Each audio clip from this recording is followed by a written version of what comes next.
Hello, and welcome to the Accendo Traders Group.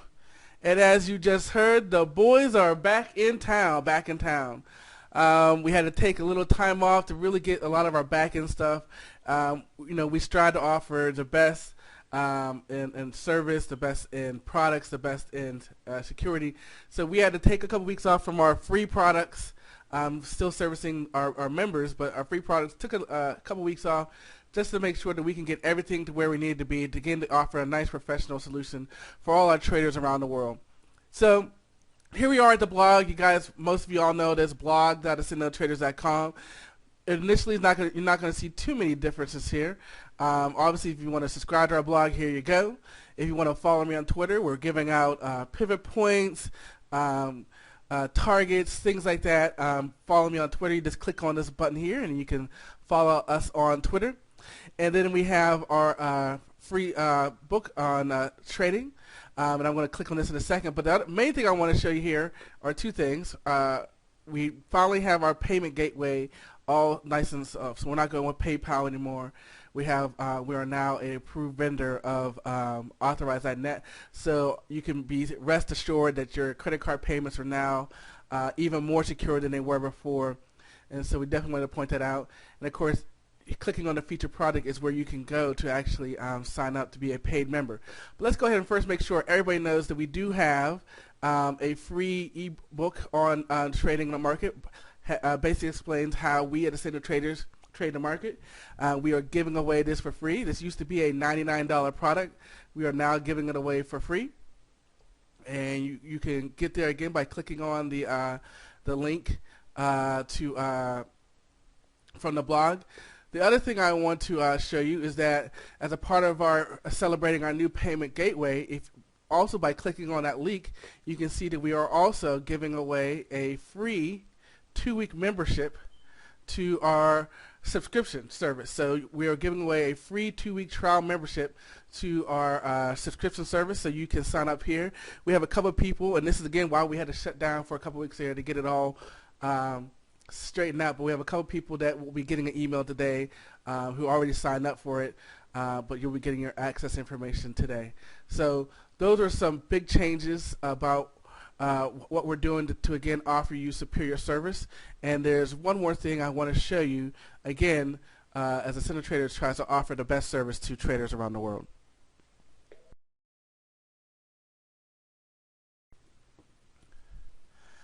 Okay, so here we are back at the blog.accendotraders.com, and we're going to scroll right down here. And like you said, our main product is a subscription service. Each night we put together a video trading plan that helps our members prepare for the next trading session. We give out targets, picks, all kinds of things that you guys get to see a sample of during our free products, but you don't get the full thing. So what we're doing again as a part of our game service celebration is that we are allowing people to sign up, and it is half off. Normally it is $99 a month. As you can see here, you see we have 4 different levels here, and normally the for a year it's $1,000 per year. You get off 2 months. Gold is for half a year. You get a 1-month discount. And normally what many of our members do is they did a monthly subscription at $99 per month. We're doing a half off on this. So when you click on the Buy Now button and head on over to our secure shopping cart, you can see that for the next week we are doing a half off our products. So that will be for all the products. All of them are on sale right now for a half off. We've already given our current members their gift for being a member. So this is, again, we're just really happy that we finally got everything ready to go. And let's go ahead and get to our video.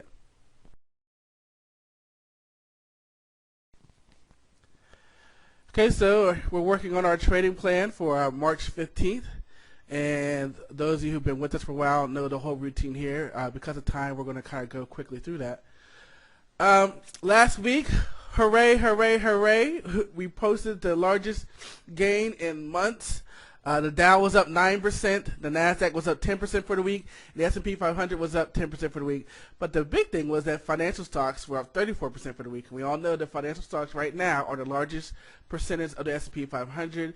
The S&P 500 is what we should be looking at because there's more stocks in there compared to the Dow 30. And so with financials up 34%, it's completely understandable why we had the week that we had. Now, what were some of the news headlines that came out that helped for this week?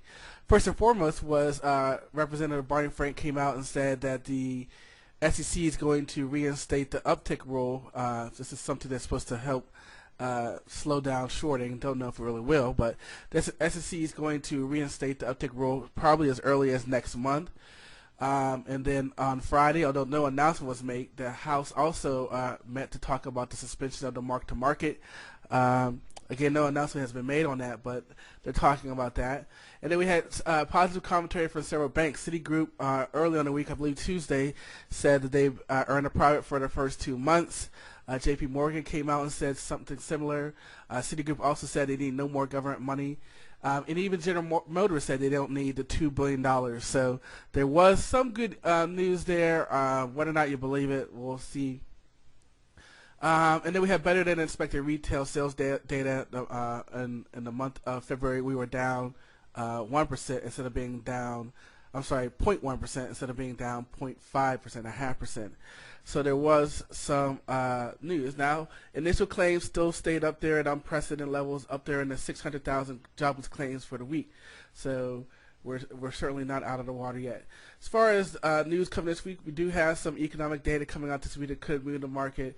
You can see we do have the FOMC on Wednesday, but again, we're already at lowest levels. Not really sure what they can do now to except for the language. If they put out some language about the market, if they say, the last several reports have said that things were worse than expected. If they come out and say now things are turning around, that will certainly move the market. So FOMC on Wednesday, if they put some good language out, that certainly will move the market.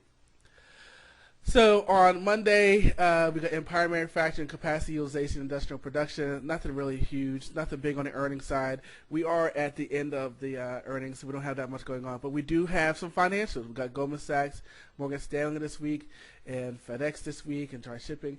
I only put Palm on here because Palm has, quote unquote, has the iPhone beater or killer, and everybody has an iPhone killer. And there's our split.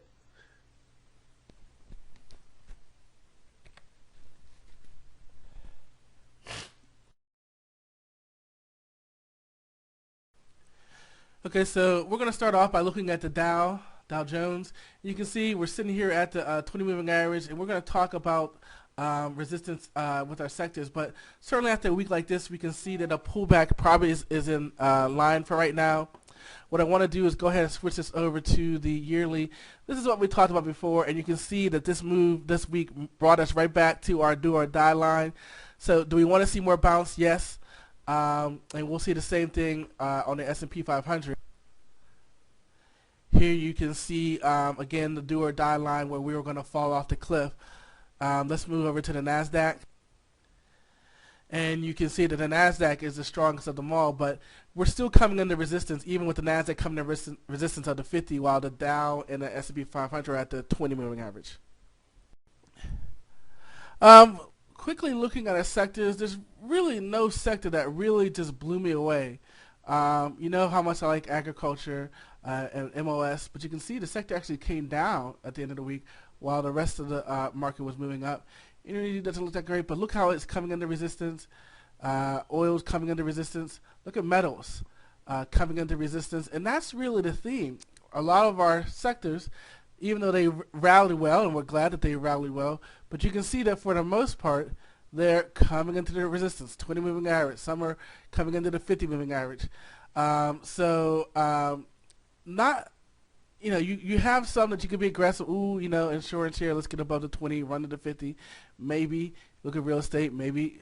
But I'm going to look at it from the standpoint of we have a lot of sectors coming into a resistance level of the moving average, and that we need to be a little cautious. Obviously, we want to see whether or not this week's rally was true. So I'm going to be a little cautious on Monday, maybe day trade. Let me scalp a little bit and see where the market moves for Monday.